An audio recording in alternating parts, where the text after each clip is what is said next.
E como eu estava te falando, a gente vai entender sobre medula óssea, os mitos e verdades, sobre a doação, como está ocorrendo nesse período de quarentena. E para isso eu converso com a hematologista que faz uso do atendimento funcional com abordagem no histórico genético de estilo de vida, que está aqui hoje. Doutora Indianara, seja muito bem-vinda. Como vai? Tudo bem? Tudo, e você? Vou te convidar para sentar nesse cantinho.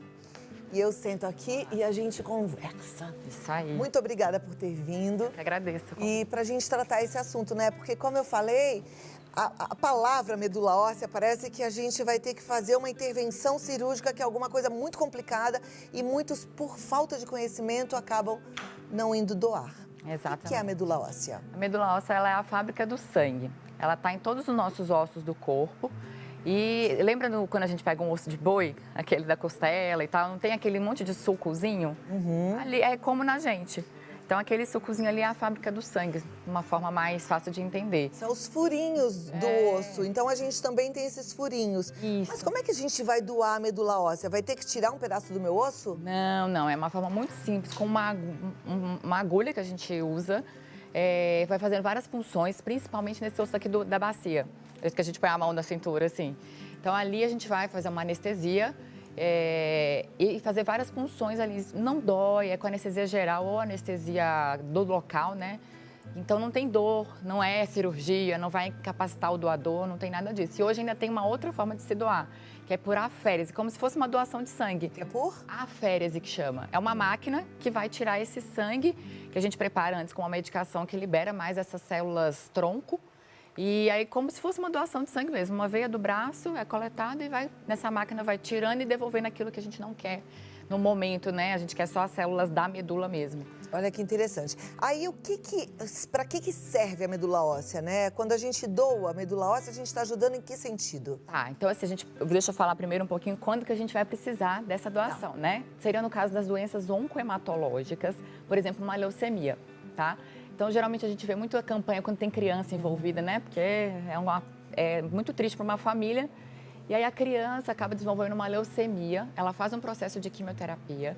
Só que, para ter maior tempo de vida, sem necessitar tratamento e até curar, a gente faz o transplante. É como se estivesse devolvendo uma medula sadia, que é isso, nada mais é do que isso. Então, essa célula da medula do doador vai para essa pessoa que está precisando, né? Para esse paciente. E ali é capaz de gerar uma nova medula saudável. Olha que coisa maravilhosa, né? É muito... acho que é o mito, né? Aquilo que a gente fala, o mito impede muito disso, porque você cura, né? É impressionante. Cura, eu fico feliz porque eu vejo assim, né, que os médicos, eles são excelentes. Os médicos, eles têm essa coisa da vocação, né? Porque para mim é um chamado. Ser médico é um chamado, né? Que nasce, eu penso, provavelmente no coração mesmo. E aí, unido a esse chamado, comprometimento, estudo, pesquisa e a tecnologia, que vem descobrindo coisas e que hoje, como a doutora acabou de falar, a gente tem a possibilidade da cura de uma leucemia através da doação de uma medula óssea. Exatamente. Que coisa maravilhosa, eu fico realmente encantada. Agora, como é que acontece, por exemplo, eu vou lá e dou a medula óssea, eu já tenho que ter o paciente que está esperando exatamente, ela tem que ser compatível, como é que é isso? Tá. O processo é assim. Qualquer pessoa, não precisa ter um parente meu doente para que eu possa ser doador. Porque a gente fala assim, numa família, o meu irmão nem sempre é geneticamente compatível. Então, por isso que a importância de todo mundo se mobilizar e ir lá fazer o cadastro. O cadastro é simples, pega os dados e colhe uma amostra de sangue. Então, essa amostra de sangue vai ser analisada geneticamente e guardada no banco de dados. É como se fosse um computador, vou lá, né, e para lá. Aí, em algum momento, entra um paciente novo nesse banco, que precisa de medula. Então, vão ser cruzadas as informações desse paciente que precisa com todos aqueles doadores cadastrados. Então, assim, é uma roleta meio que russa ali, da chance de ter um compatível. Ou seja, todo mundo tem que fazer esse cadastro. Exatamente. E todo mundo pode fazer esse cadastro? Tem algumas exceções, que são casos de pacientes que já têm câncer, que têm alguma doença autoimune, por exemplo, lúpus, artrite reumatoide, ou tem alguma hepatite C, HIV. Então, essas são as principais limitações. Então, eu falo assim, paciente em bom estado de saúde, vai lá que a gente vai avaliar tudo isso. E vai aonde, doutora? Em que lugar que a gente pode fazer esse cadastro? São os hemocentros. Eu até falo assim, dá um Google, que fica mais fácil de achar aquele hemocentro que faz esse cadastro. Porque não é assim, tem um banco de sangue aqui. Mas nem sempre esse banco de sangue é um hemocentro cadastrado no REDOME, que é o nome do receptor dos doadores de medula. Por isso que a sigla REDOME. Então, dá um Google, que às vezes na sua cidade não tem, mas tem campanhas que vão... Agora, na pandemia, a gente tem um pouco mais de dificuldade. Mas volta e meia tem campanha que o próprio hemocentro vai para a cidade dessa pessoa e faz aquele mutirão de final de semana. Mas dá um Google como REDOME ou como doar medula, que vai aparecer o hemocentro mais próximo de você. Maravilha. Como é que é a proporção entre doadores e quem precisa da medula óssea?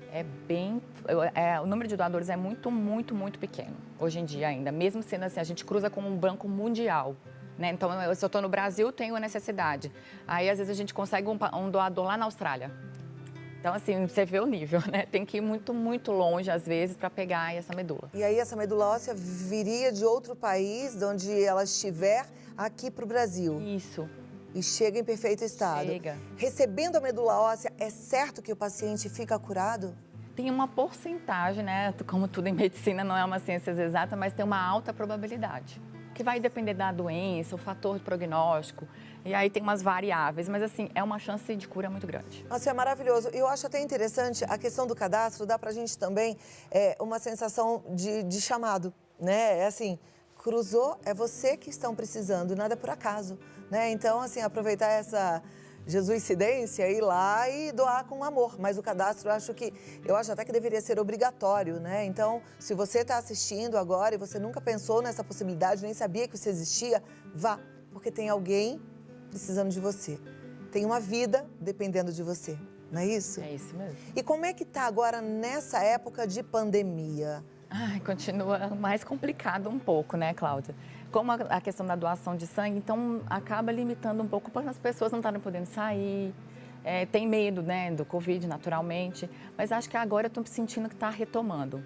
Tem dado uma retomada nisso aí. Até pelo espírito de solidariedade, do voluntariado, né? Nesses períodos de crise, a gente vê muito isso. Então, desperta na pessoa até mais esse desejo de ser voluntário, de solidarizar. Eu fico imaginando que tem as duas coisas, né? Até porque eu vejo também o movimento nas ruas, das pessoas voltando para os seus trabalhos, para as suas atividades, né? A gente já está vendo aí algumas cidades entrando numa zona mais de flexibilização das restrições. Então, eu penso que tem isso e as pessoas, eu acho que estão cansadas também, né, de certa forma, da quarentena, porque Exato. a gente passou por vários momentos, chega esse momento que a gente está cansado.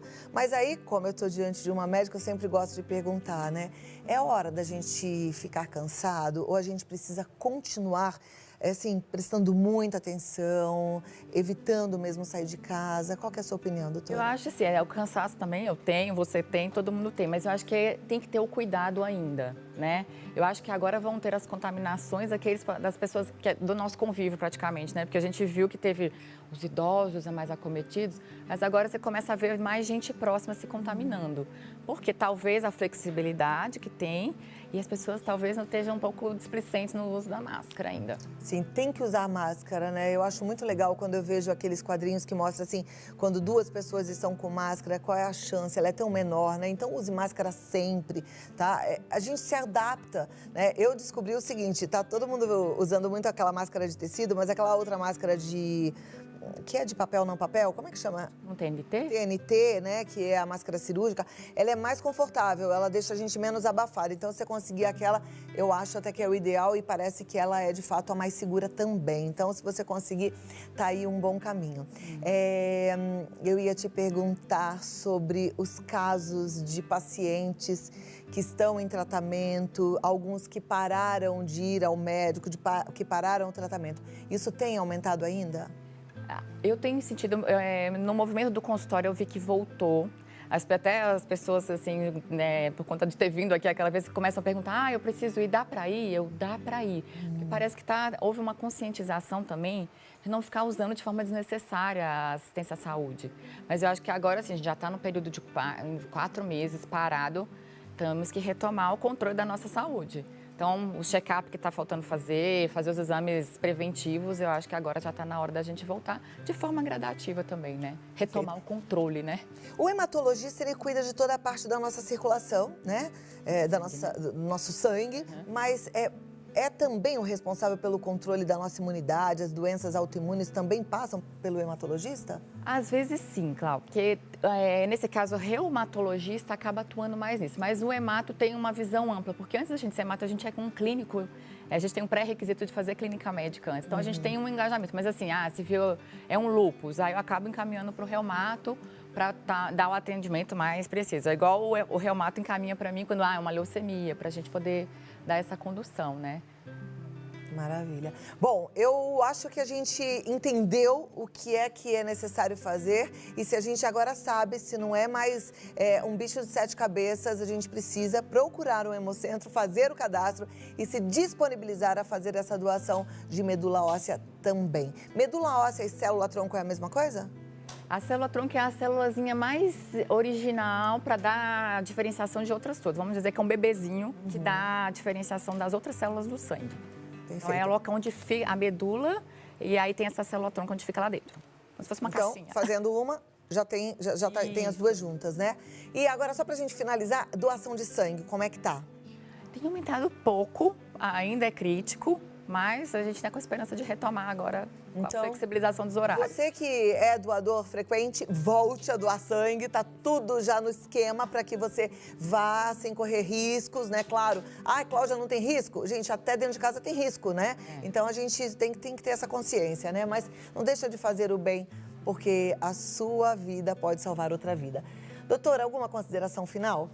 Não, acho que sim. Acho que o mais importante é isso, Cláudia, a gente motivar as pessoas a doar, porque assim, a gente às vezes espera um próximo da gente ficar doente para que a gente tenha esse insight, né?